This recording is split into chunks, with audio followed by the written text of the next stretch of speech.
And now, it's time for Healing from Within with your host, Tony Valen.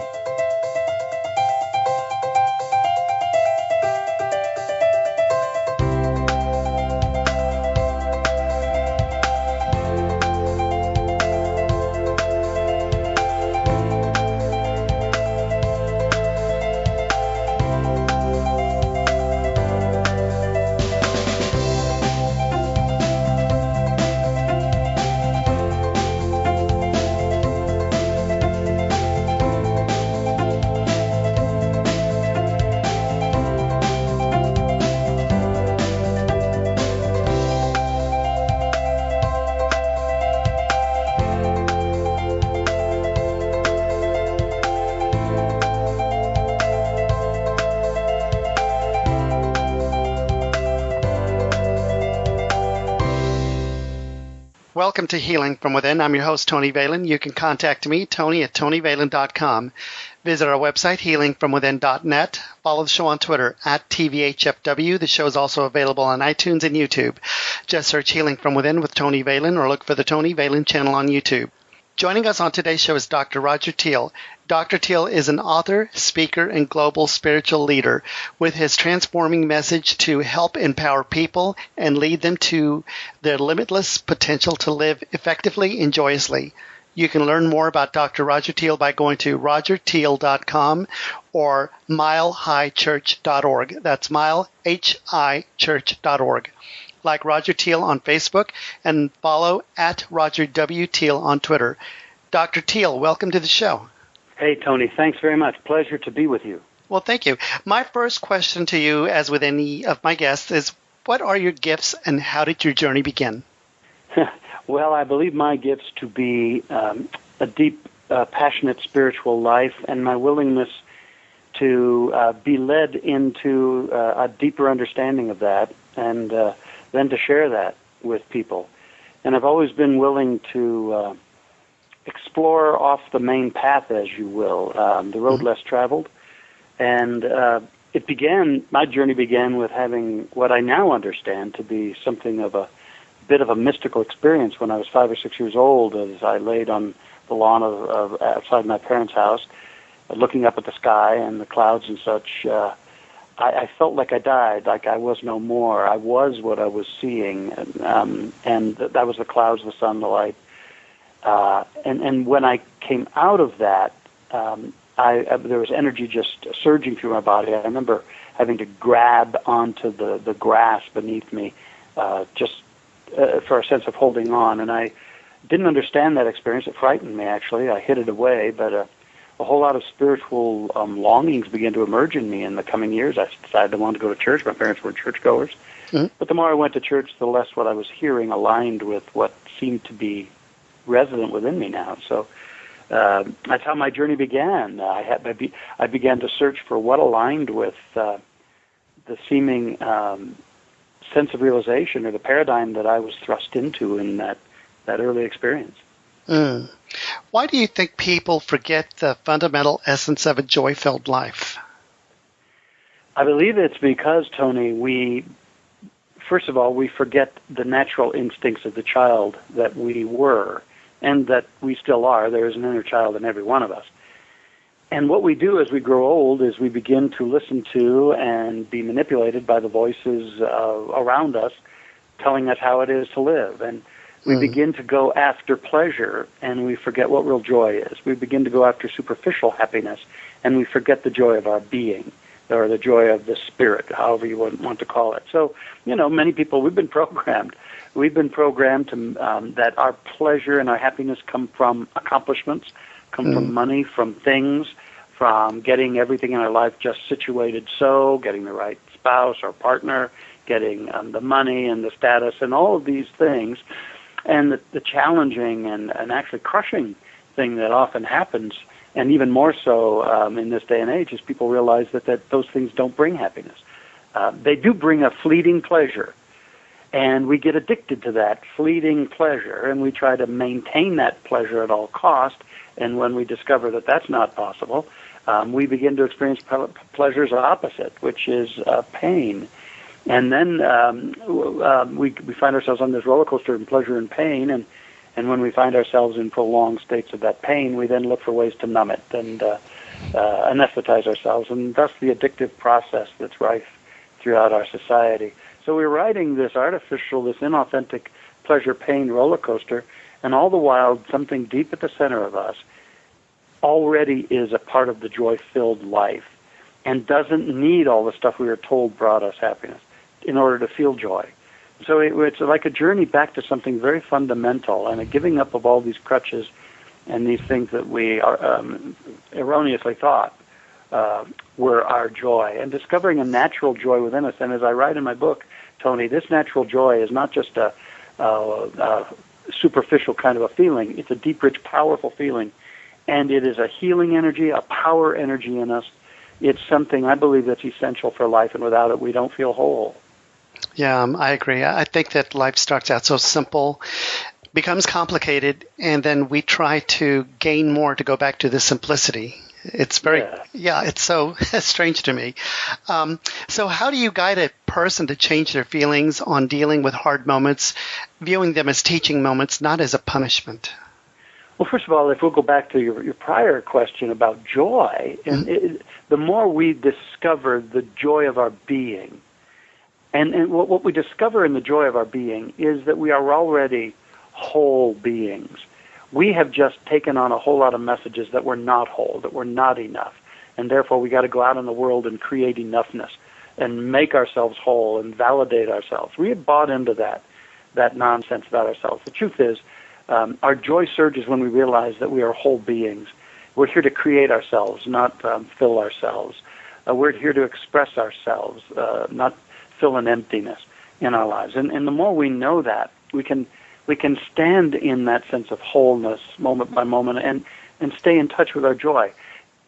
And that doesn't mean that there won't be challenges in our life, that changes won't come along, that pain won't come along, loss, and the challenges that are a part of the human experience. But when we know that we're a spiritual being having a human experience, then we can return to that innate wholeness and spiritual essence. And then as we deal with those hard moments, we draw from our strength. We're not as frantic. We draw from greater inspiration. And we see them as opportunities to reveal that something that is whole and resourceful within us, rather than those moments as crushing or as evidence that we're not enough. So they're really powerful moments, but we have to do some inner work first so that we stand in our truth rather than letting them make us puppets. Yeah. Do you think traditional religion causes the negative thinking and self-judgment? Oh, boy, that's a dicey one, Tony. But you know what? I first I want to preface that by saying that I don't think that there's much to be gained by religions criticizing one another. I think I'm very much an advocate of interfaith understanding, cooperation, co-creation.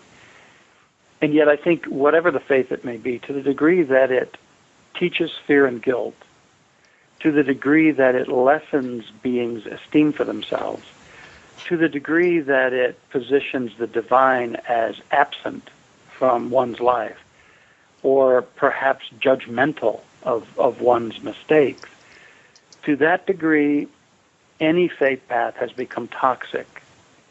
And I think that we have to take a look at that.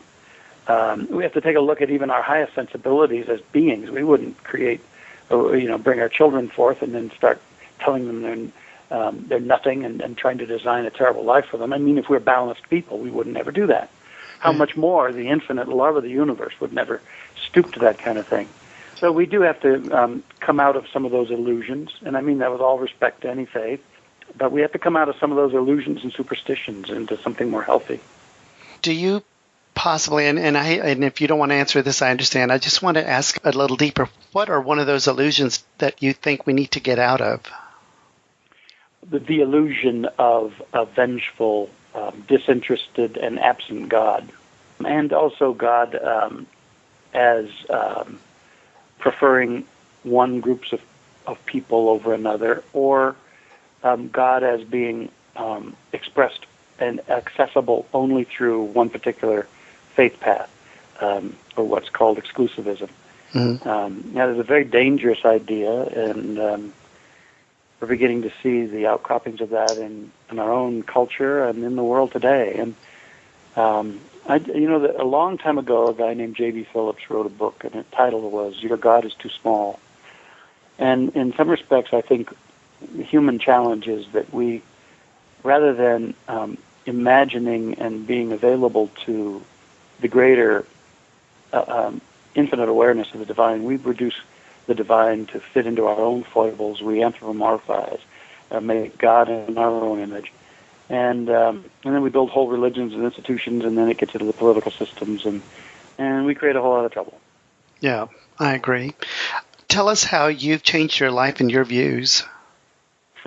My God, my whole life has been a cascade of shifting views.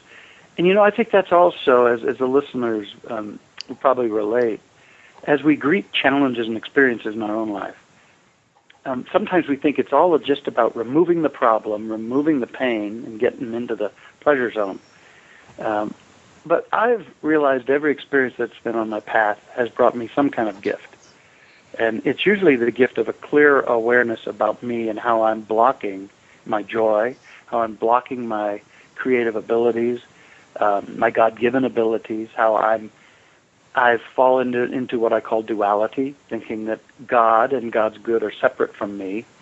All of the lessons in my life seem to boil down to getting clearer with myself about who I am, returning to a deeper sense of who I am, so I live out of truth and bring that power forth. And so then even a really tough experience can actually end up, used that way, becoming a profound blessing. So I just see my whole path as teaching me, as being my mirror, and growing me.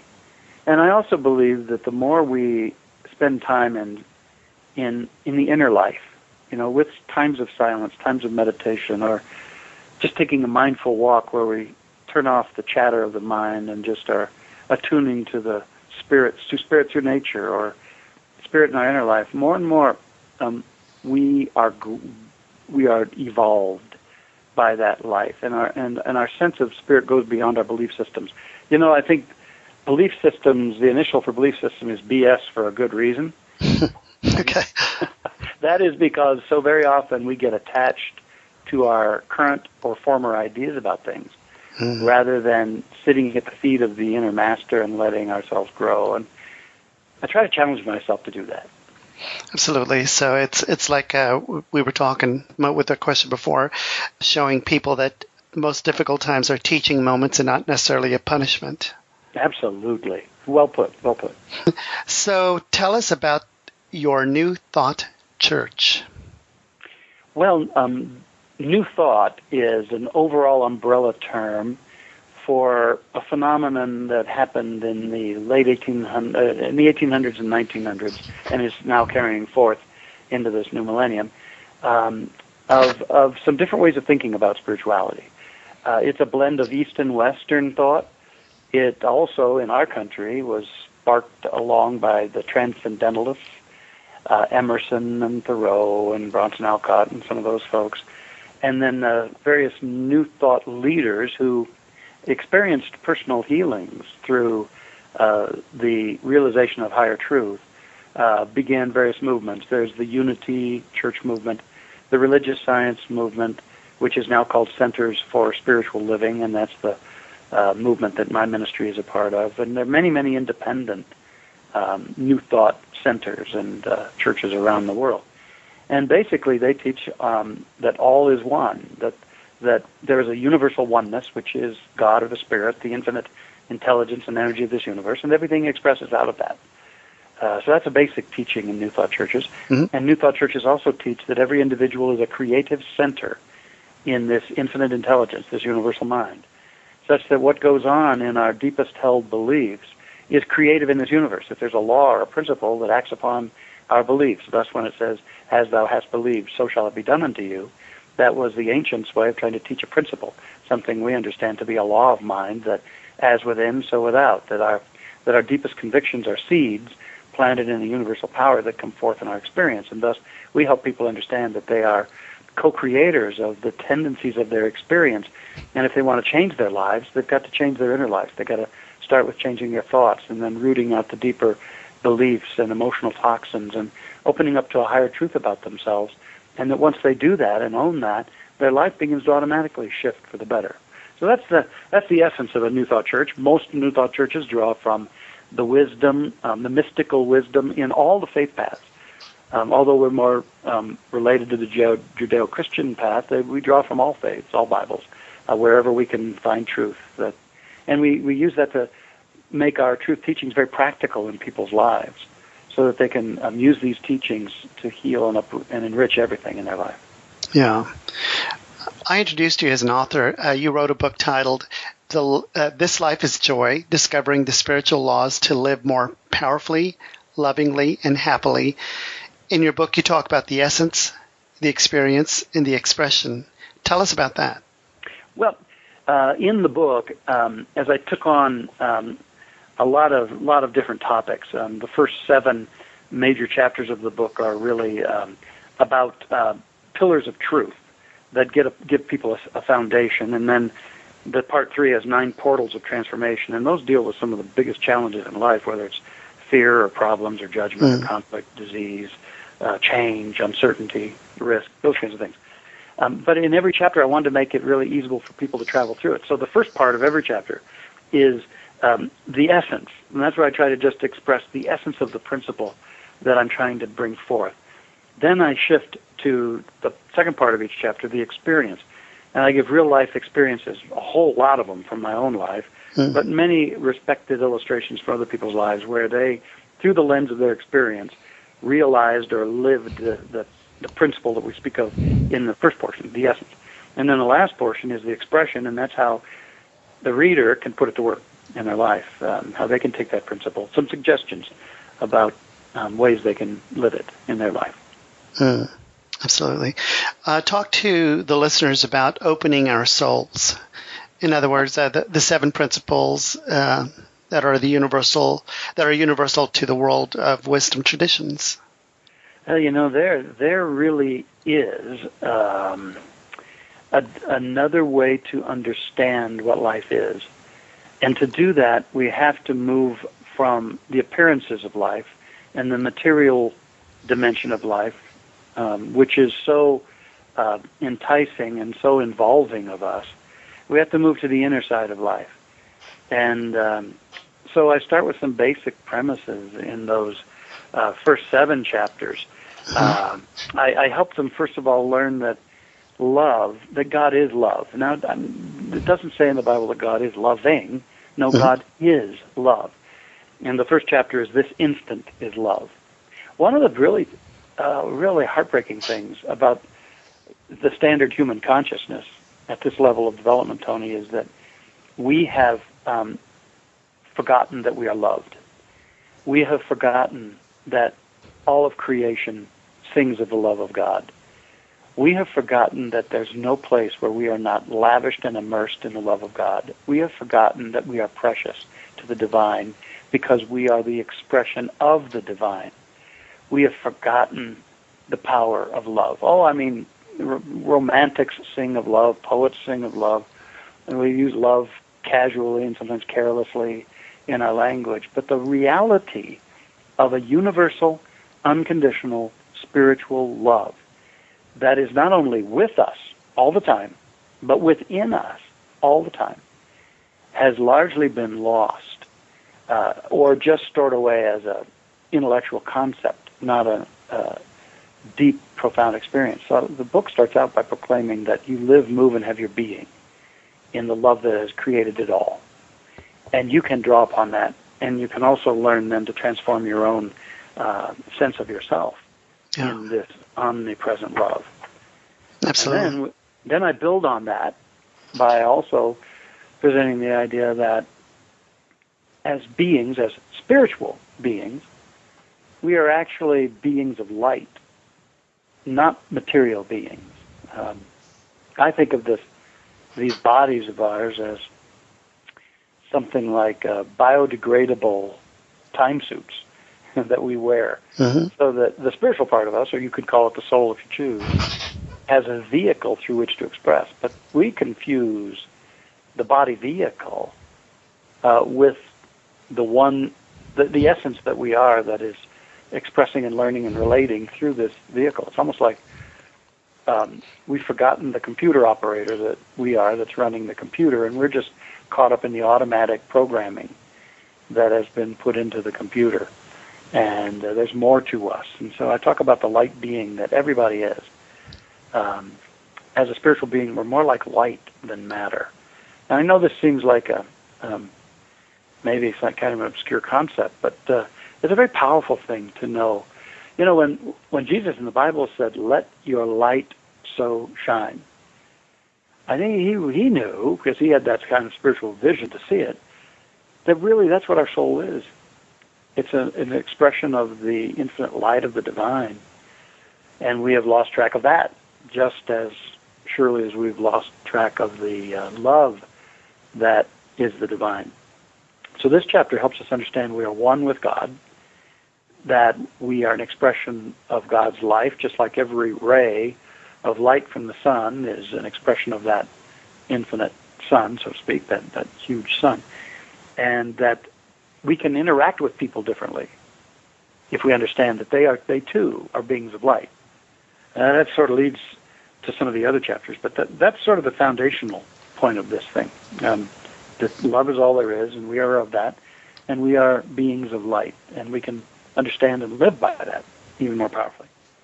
Right. You want me to go on with an expression of the other 7, Tony? Absolutely, I'd love to, yeah, because I think that's important. I mean, like what you basically have said so far is that as soon as, and this is my take on it, we basically just have to stop judging, stop fearing, and just live simply with the simplicity of love, and we can find that inner peace and happiness. Am I correct? Absolutely. That is rediscovering our higher nature. Yes, yes. And we have gotten so much attuned to our worldly personality and our fearful ego that we have forgotten that we are not fear-based beings. We are love-based beings. We have forgotten that we are immortal beings.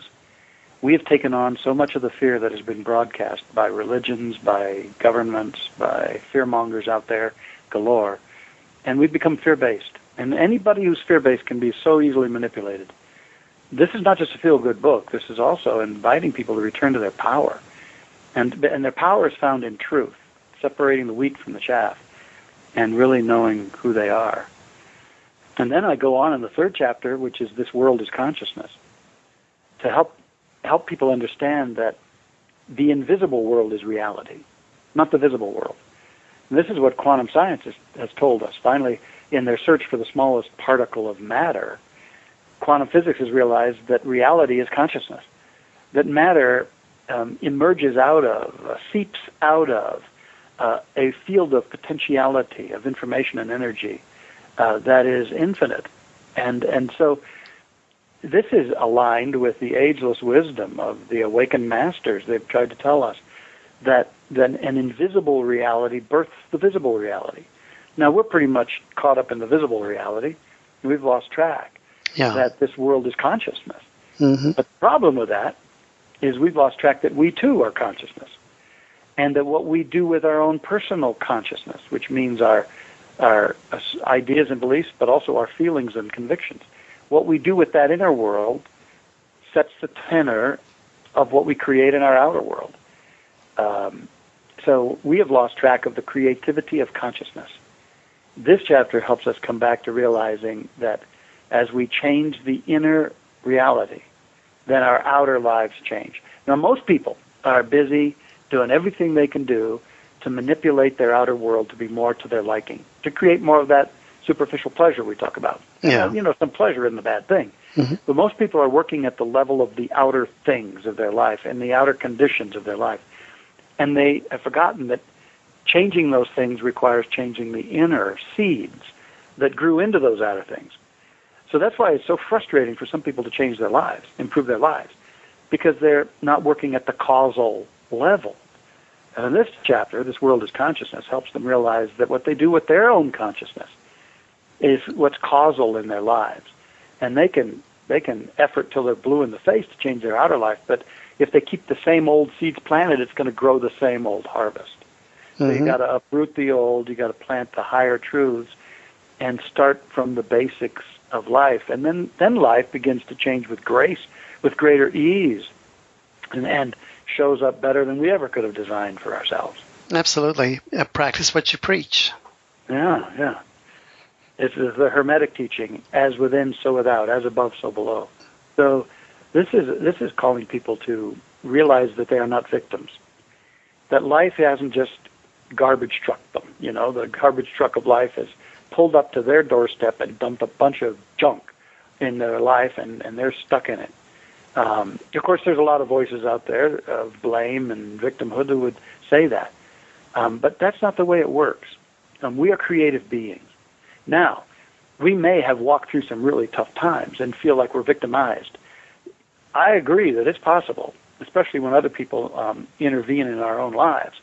It's possible to be victimized, but that does not make us victims. To decide that I am a victim is a choice I make in a victimizing situation. I can also go back and say, I'm going to make a new decision. That may have been a victimizing situation, but I proclaim that I'm a creator. I proclaim that I can do something new here. I proclaim that I am love. I proclaim that I am receiving the gift of healing from this situation, and I'm letting it move forth in my life. This is the kind of work that I do in the book. That's what we do in our center. And we help people take off a bunch of old identities that they have put on and that they're attached to, and put on higher identities, and then they see their lives totally shift because they're no longer putting out into the creative universe, I'm a victim, I'm limited, I'm strapped, my life never works. They get off of that, and life then can start to work for them.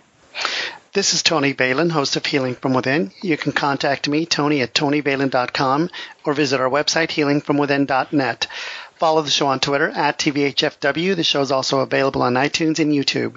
Just search Healing from Within with Tony Valen, or look for the Tony Valen channel on YouTube. We're talking to our guest, Dr. Roger Teel. Dr. Teel is an author, speaker, global spiritual leader, and his transforming message has helped empower people and lead them into their limitless potential to live effectively and joyously. You can learn more about Dr. Teel by going to rogerteel.com or milehighchurch.org. milehighchurch.org. Like Roger Teel on Facebook and follow at Roger W. Teel on Twitter. Dr. Teel, what is heart work? Well, heart work is something I talk about all through the book because all of these 7 principles, we've talked about 3 of them. Heart work is how we attune to the truth of our being. We know truth not from our intellect, but we know truth from our heart. There's been a lot of work done in research groups like HeartMath and others that has just begun to reveal to us that the seat of our greatest intelligence is not the brain, but the heart. The research even shows that the heart knows what is coming forth on our path even before it has happened to us, and that the heart brings forth our highest quality of intelligence into action. And again, in our culture, since we're so much about getting and having and the outer life, we've lost track of this radiance and power of our heart. And we live in our heads or in our emotional body. And yet there is this place where the love of the divine expresses in our being and in our body, and it's called the heart center, the heart chakra. And one of the most transforming things in my life that I write about in the book, Tony, is when through a betrayal and a wounding that really crushed me, I actually was brought, as I explored that event from another perspective, brought me to the realization that I was living with a closed and protected heart. And then I did the inner work to open my heart and brought myself into this incredible experience of who I really am and what God really is. And it totally transformed everything in my life, Tony. And this work happened in my early 30s. So I had several decades of my life of living fear and living closed from my heart, unaware of the power of this. And so much of the transformative aspect of this book and of what I'm about is to not discount the heart. The heart is more than just a mushy, romantic, feel-good thing. Oh, no. The heart is the true power base of a spiritually led life. And we don't know God in our heads. We know God in our hearts. And we don't express our power through force and through worldly means, but through our heart. And so throughout the whole book is this whole thing of heart work. And the conclusion is entitled, This Mastery is Heart. And so that's what it's all about. Right. So go a little more into detail when, because I'm referring to the book when you talk about heart-centered living and the divine love, light, and joy. How can people find that? Or is there certain things we should be doing to help us get to that point? Yeah, this is beautiful. And in fact, I'm doing a series, a cassette series, not cassette, that's old stuff, a CD series. Yeah, anybody remember those? There's a CD series called Heart Work in collaboration with Sounds True. And at any rate, so there'll be more resources available. But at the end of the book, I actually have a heart-opening exercise that an individual can read, and then they can put it down and then just do it. And it basically invites them to become still, to become quiet, to put their cares and concerns aside, and focus their attention on the center of their chest, their heart chakra. And then I lead them through some exercises whereby they can allow the very natural coverings or doors over the heart to begin to gradually open, and to encourage that, not force it, but to encourage that. And inevitably, as an individual does that, they begin to feel a warming there at their heart center. And the heart center is a physical location for a non-physical spiritual vortex, and that spiritual vortex is the heart chakra. But it correlates with the actual heart organ and the heart center in the center of our chest. And the more we just imagine that those protections and fears falling away and opening gradually, there's a warming that goes on. And I wouldn't be surprised that some of the listeners are actually beginning to experience this as I'm speaking it. And as more and more that opening is encouraged, that warming gets more intense, the quickening gets more intense, and even the sense that this is light as well, a radiance, begins to be perceived. Now, you don't see it with your physical eyes; you see it with your spiritual eyes, or the eye behind the eye, and that radiance begins to increase. And when one just spends some beautiful time opening their hearts in this way, and sensing that light and realizing that they are a being of that light, that has an enormously empowering and healing effect. The more you spend time in that, it's easier then to remember that who we are is joy, that who we are is spirit, and that this that we're experiencing is really who we are, that this is what it means to be a spiritual being. It means to be centered in the heart and to be bringing forth the qualities of the divine in our life. Tony, I believe that every person is a God in miniature. When it says in Genesis that we're made after the image and likeness of God, and by the way, many Bible scholars retranslate likeness into nature, that we're made in the image and after the nature of the divine, that's absolutely the truth, that every one of us duplicates the divine nature, that we're like a God in miniature, that we're creative consciousness, able to create our own personal universe, that we are beings of love, for God is love. We're beings of light. And so spending time in doing this heart work is very powerful. Back in those 7 pillars of truth, I talk about ideas as substance. When you know in your heart that you're one with God, then you can choose a higher idea about yourself. That you're not all of the hurtful things you've said about yourself or others have said about you that you may have accepted. You're not all that stuff. That you are a higher thing, that you're divine, that you're loving, that you're beautiful, that you're more than your past and more than your experience. You can really know that of a certainty. And then you can choose a higher idea about your experience. And that's the way, think about back in Genesis, God said, let there be, and there was. God had the idea first, and then a power went to work on that idea to produce the universe and the heavens and the earth and everything about it. and you and me. And Yeah. so we can do that same thing. Choose that higher idea and then set it forth in the universe to show up in our life. This is the exciting new path that's available to everybody to not only transform their life experiences, but to know the joy of life and the truth of their being. Yeah. So how do we allow, not force, but allow the opening of our souls? Well, anything we force sets up for us an automatic resistance. Yeah. And, most of us have been taught the ways of human forcing. A great teacher, David Hawkins, wrote a landmark book, Power versus Force. And he talks about all of the fear-based emotions, starting at the very lowest level, calibrating through his kinesiology methods, calibrating at shame and guilt and all in control and force. All of those means of forcing are fear-based, and thus they do not have any real inherent power. Okay, so anything that we force is not accessing power. So we have to take a look at that. Where am I forcing things in my life? And where, we try to force and coerce others. We try to force things to change in our life without changing what caused them, which is always within us. We try to force. Why? Because we're afraid things aren't going to be what we need them to be. We're afraid people are going to leave us. We're afraid people aren't going to love us. We're afraid for our future. We live in fear, and so we try to force things. Power starts to show up when we open our hearts. When we start allowing the energetic of love to start moving in, not as a frilly concept, but as a spiritual reality.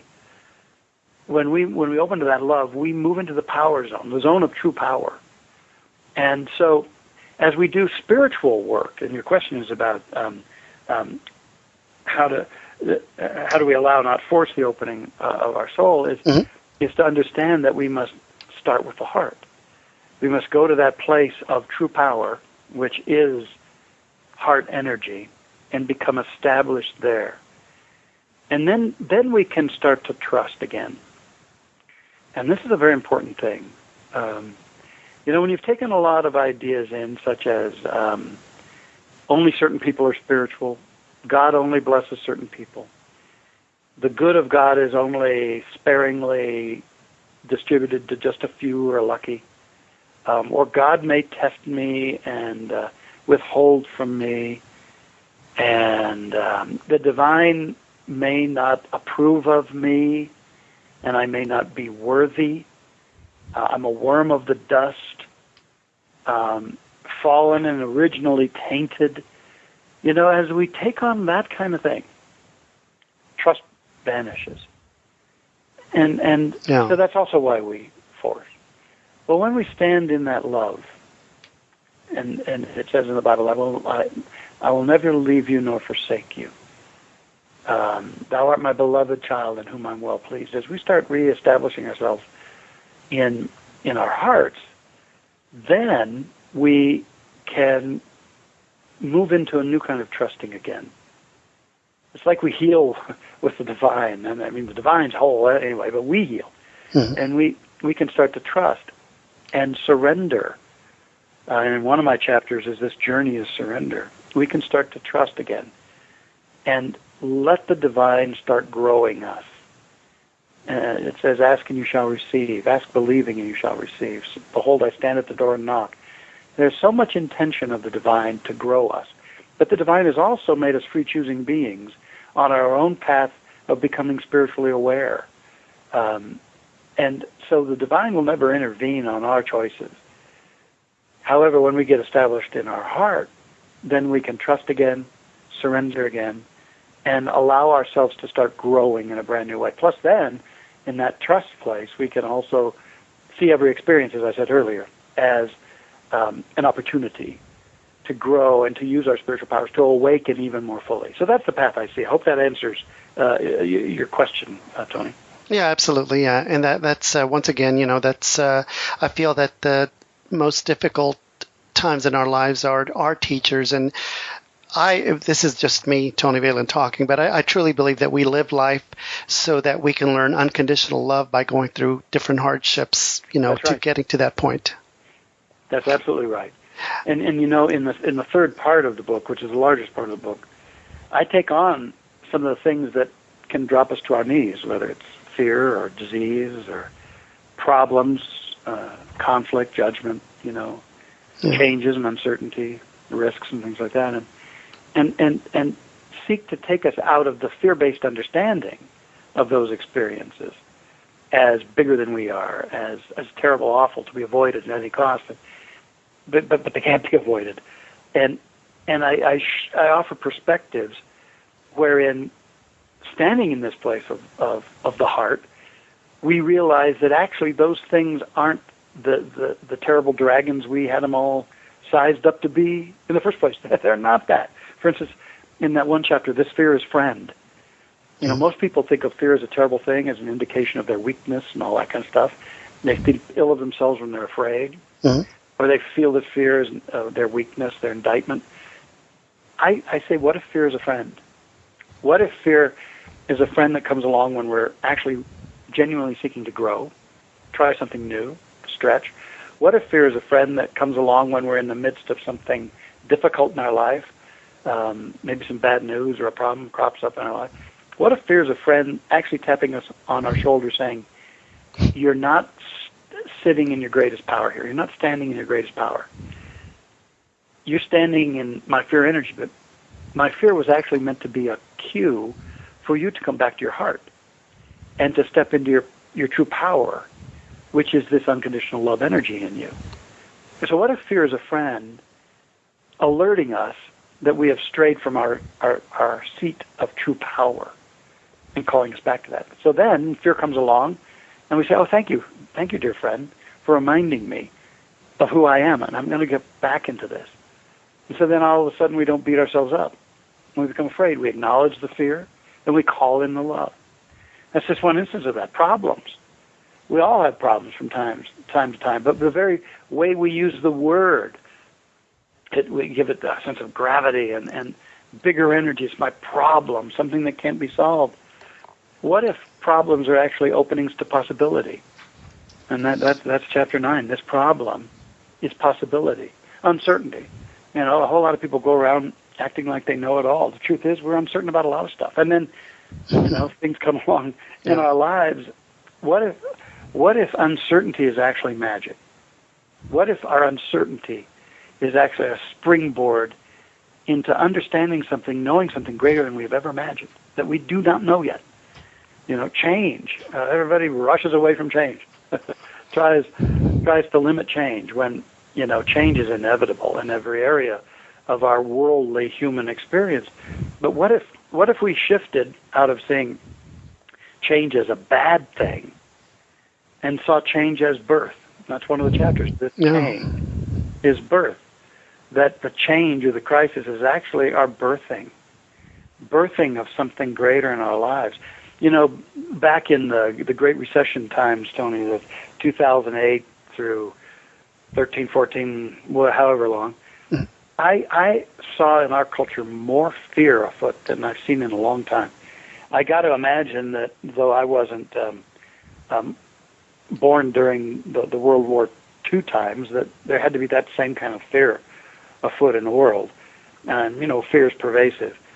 But, I saw so much fear because people had placed their sense of security in money and investments and an enormous change, and a lot of a lack of integrity was going on. But enormous changes occurred. And I had to do so much work with people to help them not get swallowed up in the quicksand of this fear energy. But there's something else that I saw a lot of. I saw a lot of people say, finally, once they got out of their panic, saying, I never liked that damn job anyway. Yeah. And now, since I've lost this job, maybe I'm going to give what I really want to do a chance. Yeah. You know, and I know of dozens and dozens of people who birthed all new levels of expression and found their true joy because they got out of the enslavement to money and to an old job. They'd sold their souls to money and stuff. Change, you know, it can be difficult, no doubt about it. But we got to ask, what opportunity is this? What's seeking to be birthed here? Yeah. And sometimes there are labor pains with any birth, but always what we receive is a beautiful thing. So that's kind of stance for love is what I bring forth. And so all of these the boogeymen of life, I try to show the higher light of them that is really true for us when we stand in a new place of identifying ourselves as spiritual beings, as beings of love and light, as linked to our power source right now, no matter what's going on in life, the options that are available. One of them is disease. If we've got a few moments, can I talk about that, Tony? Absolutely, please do. You know, these bodies of ours, we do the best we can to keep them healthy, although a lot of our tendencies in GMOs and everything like that, maybe I shouldn't get into, but we sabotage our bodies a whole lot. And yet, the truth is that these bodies are biodegradable time suits in this dimension. They're of this dimension. They're subject to change as well. And one way or another, these bodies can stop working optimally. But the one thing that I talk about in the chapter, this disease is discovery, is that very often we don't get the messages that the disease is trying to give us. We just try to remove the disease. But sometimes the disease is trying to give us, the first thing is an awareness message, that somehow or another the ways, our ideas, our judgments, our conclusions, our ways of being are interfering with the natural wholeness of our bodies. You know, and it's pretty typical, the mind-body connections being well established. And if we are carrying a whole lot of toxins of thought and a lot of old negative feelings, I'm not worth much, don't matter, I'm a failure, life's against me, I'm not creative, all those kinds of things, that's going to have an ill effect on the body, and it can surface as disease. And so it's the gift of being sick for a time. Might think, is there an awareness message here that I need to clean up my awareness? The second message is that simply the body is asking for something. It's body messages. This body is a part of this dimension, and it needs things. Just like our cars need tune-ups, they need oil, they need those kinds of things. Our bodies need rest. They need nutrients. And so sometimes our sicknesses of the body saying, just give me a little help. You're stuffing all manner of stress and emotional mental toxins in me, and you won't even change the oil. You won't even get a massage. You won't eat better. You keep dumping trash down. Help. And then, even more powerfully, there's the third message, and that is often these are soul messages, a messenger of the soul. Through sickness, sometimes it's our soul trying to communicate to us because we're so out of touch with our soul, the voice of the soul, the inner voice. It's the soul trying to call us to perhaps love more and play more rather than work constantly. Or maybe it's the soul inviting us to let go of the guilt that we have harbored, the shame. Maybe it's our souls encouraging us to let change make us new, not let our fear of change keep squashing our life. Say yes to that change. Do the thing we want to do. Say yes to the dream that's been on the back burner forever and a day. Sometimes it's the soul's voice of calling us to be more grateful, to stand in more awe and wonder in this life of ours, to slow down. Then sometimes it's the soul saying, would you find your voice and really speak your truth finally?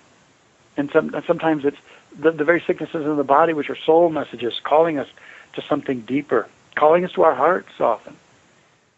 And so we can often then look to these messages when things aren't working as well in the body, and let disease bring us the gifts that it has, those illnesses. Inevitably, there's a difference between curing and healing. Curing is where we just treat the symptoms, and that's what much of our Western medical work is. It's just, treat the symptom. Healing is, what's the inner cause? What's something deeper that heals, that would automatically bless the body? And I think we need to get clear about the difference between curing and healing. In a relationship, for instance, if the relationship has gone sour, a couple might go to a therapist, and the recommendation might be, well, give each other some more space. Just develop your hobbies and give each other more space, and you won't have as much conflict. And that seems like a reasonable cure, but the relationship is still sick. And there's a deeper healing, coming together at a deeper intimacy level, opening hearts to one another. The real healing is not just at the surface level. And as with our pleasure that we seek in life, and happiness sometimes being surface level, thus we're separated from our deep joy, so too we look for surface cures rather than the central healing that grows us and transforms us, not just appeases situations and conditions. Wonderful. Well, Dr. Teel, can you tell our listeners where they can find your book to purchase? Oh, boy. Go to Amazon.com, and you can get my book, which is, again, titled This Life is Joy, Discovering the Spiritual Laws to Live More Powerfully, Lovingly, and Happily. You can go to Amazon and order a hard copy. You can order it as an ebook on Amazon, and you can find out more about me through the center that I'm the senior minister of Mile High Church. It's a spiritual center here in West Denver, and a very, very large center, many thousands of members, many programs and opportunities to grow. You can order the book through our bookstore at milehighchurch.org, and Mile High is spelled H-I, so milehighchurch.org. Or you can go to my website to find out more about me. You can't purchase the book on my website, but rogerteel.com. Some more interviews I've done are available to listen to, and other resources there. Wonderful. And in our last remaining minutes, what's next for Dr. Teel? You know what? I want to do more of what I'm doing with you here, Tony. I want to take this message beyond my very large and beautiful community here at Mile High Church. I want to take it out into the world more. I'll be writing more, but I really believe in this book. I feel like this book could really help a lot of people, because it shifts your whole sense of what life is and who you are, and then it gives you a roadmap about how to deal with the most difficult parts of life. So I want to get out and promote that so that it brings support and good to people. And the foreword is done by Wayne Dyer, a dear friend of mine who sadly passed here just recently. And another friend of mine, Michael Bernard Beckwith, a colleague of mine. And so I just invite the readers to take in the book, but that's kind of where I'm heading. That's wonderful. Well, Dr. Teel, I want to thank you so much for being on the show. Definitely everyone check out his book titled This Life is Joy, Discovering the Spiritual Laws to Live More Powerfully, Lovingly, and Happily. Our thanks to Dr. Teel. Dr. Teel is an author, speaker, global spiritual leader with his transforming message to help empower people and lead them to their limitless potential to live effectively and joyously. You can learn more about Dr. Teel by going to rogerteel.com or go to milehighchurch.org. That's milehighchurch.org. Like Roger Teel on Facebook and follow at Roger W. Teel on Twitter. You are listening to Healing from Within with Tony Valen here on Blog Talk Radio, airing Monday through Friday, 6 p.m. Eastern, 5 p.m. Central. Visit our website, healingfromwithin.net.